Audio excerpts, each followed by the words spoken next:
ನಮಸ್ಕಾರಗಳು. ಸ್ಮಿತಾ ಸ್ಮಾಜಕ್ ಹ್ಯಾಂಡ್ಸ್ಗೆ ನಿಮಗೆಲ್ಲರಿಗೂ ಸ್ವಾಗತ. ನೋಡಿ, ಇವತ್ತು ನಾನು ನಿಮಗೆ ಹುಣ್ಣಿಮೆಯ ಬಗ್ಗೆ ಮಾಹಿತಿ ಕೊಡ್ತಾ ಇದ್ದೇನೆ. ಈ ಹುಣ್ಣಿಮೆಗೆ ವೈಶಾಖ ಹುಣ್ಣಿಮೆ, ಹಾಗೆಯೇ ಬುದ್ಧ ಪೂರ್ಣಿಮೆ ಅಂತಲೂ ಕೂಡ ಕರೀತಾರೆ. ಜೊತೆಯಲ್ಲಿ ವಿಶೇಷವಾಗಿ ಬಂದಿರುವಂಥದ್ದು ಕೂರ್ಮ ಜಯಂತಿಯನ್ನು ಆಚರಣೆ ಮಾಡ್ತೇವೆ. ಹಾಗಾಗಿ ಇವತ್ತು ನಾನು ನಿಮಗೆ ಹುಣ್ಣಿಮೆ ಬಗ್ಗೆ ಸಂಪೂರ್ಣ ಪೂಜಾ ವಿಧಾನ, ಜೊತೆಯಲ್ಲಿ ಕೂರ್ಮ ಜಯಂತಿನೂ ಕೂಡ ನಾವು ಯಾವ ರೀತಿ ಆಚರಣೆ ಮಾಡಬೇಕು, ದೀಪಾರಾಧನೆ ಯಾವ ರೀತಿ ಮಾಡಬೇಕು ಅಂತೇಳಿ ನಾನು ಒಂದು ವಿಡಿಯೋ ಮೂಲಕ ತಿಳಿಸ್ಕೊಡ್ತಾ ಇದ್ದೇನೆ. ನೋಡಿ, ನಮಗೆ ಈ ಹುಣ್ಣಿಮೆ ಪ್ರಾರಂಭವಾಗುವಂಥದ್ದೇ 30ನೇ ತಾರೀಕು ಶನಿವಾರ ರಾತ್ರಿ 9 ಗಂಟೆ 13 ನಿಮಿಷಕ್ಕೆ ಪ್ರಾರಂಭವಾಗಿರುವಂಥದ್ದು.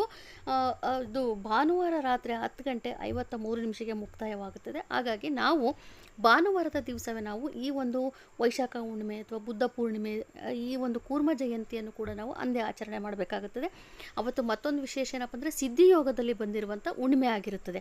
ಹಾಗಾಗಿ ಎಲ್ಲರೂ ಕೂಡ ಇದನ್ನು ನೀವು ಆಚರಣೆ ಮಾಡ್ಬೋದು. ಇನ್ನು ಹುಣ್ಣಿಮೆ ಪೂಜಾ ವಿಧಾನ ಅಂತ ಬಂದಾಗ ನಿಮಗೆ ಪ್ರತಿ ಬಾರಿಯೂ ಹೇಳುವಂತೆ ಯಥಾ ಪ್ರಕಾರ ದೇವರ ಮನೆಯನ್ನೆಲ್ಲ ಶುದ್ಧಿ ಮಾಡಿಕೊಂಡು, ಹೊಸದಾಗಿ ವಿಗ್ರಹವನ್ನೆಲ್ಲ ಶುದ್ಧಿ ಮಾಡಿಕೊಂಡು, ದೀಪಾರಾಧನೆ ಎಲ್ಲ ನೀವು ಸಿದ್ಧತೆ ಮಾಡಿಕೊಂಡು, ನಂತರದಲ್ಲಿ ಹೊಸ ಕಳಸವನ್ನು ಇಡಬೇಕಾಗುತ್ತದೆ. ಕಾಯಿ ಮಾತ್ರ ಅದೇ ಕಾಯಿಯನ್ನು ಇಟ್ಟು ನೀವು ಪೂಜೆ ಮಾಡ್ಕೋಬೋದು.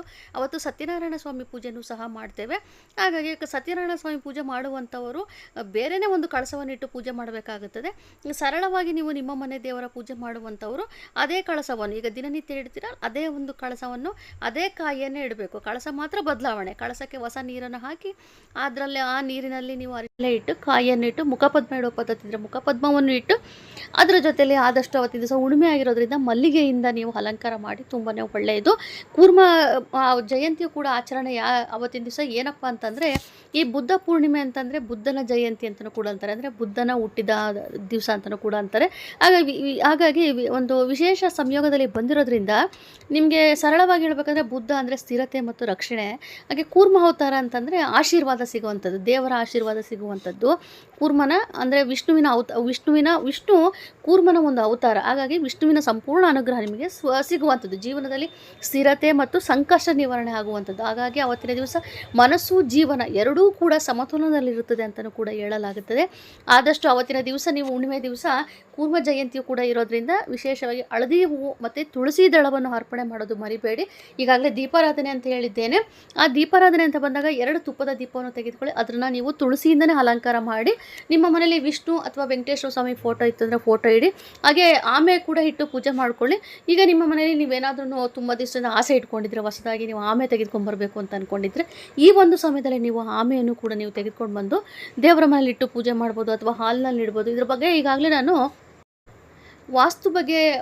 ಆಮೆಯ ವಾಸ್ತು ಬಗ್ಗೆನೂ ಕೂಡ ನಮಗೆ ಸಾಕಷ್ಟು ಮಾಹಿತಿ ಕೊಟ್ಟಿದ್ದೇನೆ. ಆ ಒಂದು ವಿಡಿಯೋವನ್ನು ಕೂಡ ನೀವು ನೋಡಿದ್ರೆ ಸಂಪೂರ್ಣ ಮಾಹಿತಿ ಸಿಗ್ತಾ ಹೋಗುತ್ತೆ. ಹಾಗೆ ನಿಮಗೆ ಒಂದು ಪರಿಹಾರವನ್ನು ಕೂಡ ಹೇಳಿದ್ದೆ ಅಂದಿನ ಒಂದು 15 ದಿವಸದ ಒಂದು ವಿಡಿಯೋ ಕೆಳಗೆ. ಯಾಕೆ ಅಂತಂದರೆ ಶುಕ್ರವಾರ ದಿವಸ ಮಾಡುವಂಥ ಪರಿಹಾರ ಹೇಳಿದ್ದೆ. ನೋಡಿ, ಇದು ಶುಕ್ರವಾರ ಹುಣ್ಣಿಮೆ, ಆ ಒಂದು ಸಮಯದಲ್ಲಿ ನಾವು ಆ ಒಂದು ಪರಿಹಾರ ಮಾಡ್ಕೋಬೇಕಾಗುತ್ತದೆ. ಅದನ್ನು ಮತ್ತೊಮ್ಮೆ ಹೇಳ್ತಾ ಇದ್ದೇನೆ. ನೀವು ಬಾಗಿಲಿರುತ್ತಲ್ಲ, ಹೊಸ್ತಿಲಿನ ಹೊರಭಾಗದಲ್ಲಿ ಒಂದು ಪುಟ್ಟದಾದ ಮಣ್ಣಿನ ಮಡಿಕೆಯಲ್ಲಿ ನೀವು ನೀರನ್ನು ಹಾಕಿ ಅದರ ಸ್ವಲ್ಪ ಮಟ್ಟಿಗೆ ಕರ್ಪೂರ ಹಾಕಿ ಒಂದು ತುಳಸಿ ಎಲೆಯನ್ನು ಅಥವಾ ಹೂವನ್ನು ಇಟ್ಟು ನೀವು ಒಂದು ಅದು ಇಡೋದ್ರಿಂದ ನಿಮ್ಮ ಮನೆಗೆ ಒಂದು ಹಣದ ಅಡಚಣೆ ಆಗೋದಿಲ್ಲ. ಆಮೇಲೆ ತುಂಬಾ ಒಂದು ಮನಸ್ಸಿನ ಒತ್ತಡ ನಿವಾರಣೆ ಆಗ್ತಾ ಹೋಗುತ್ತೆ. ಮನೆಗೆ ಒಂದು ಶಾಂತಿ ಕೂಡ ಸ್ಥಿರತೆ ಆಗುತ್ತದೆ. ಆ ಒಂದು ವಿಡಿಯೋವನ್ನು ನೋಡಿ ನಿಮಗೆ ಸಂಪೂರ್ಣ ಮಾಹಿತಿ ಸಿಗ್ತಾ ಹೋಗುತ್ತದೆ. ಈ ರೀತಿಯಾಗಿ ನೀವು ನಿಮ್ಮ ಮನೆಯಲ್ಲಿ ಬುದ್ಧನ ಒಂದು ವಿಗ್ರಹ ಇದ್ದರೆ ಬುದ್ಧನ ವಿಗ್ರಹವನ್ನು ಇಡ್ಬೋದು ದೇವರ ಮನೆಯಲ್ಲಿ.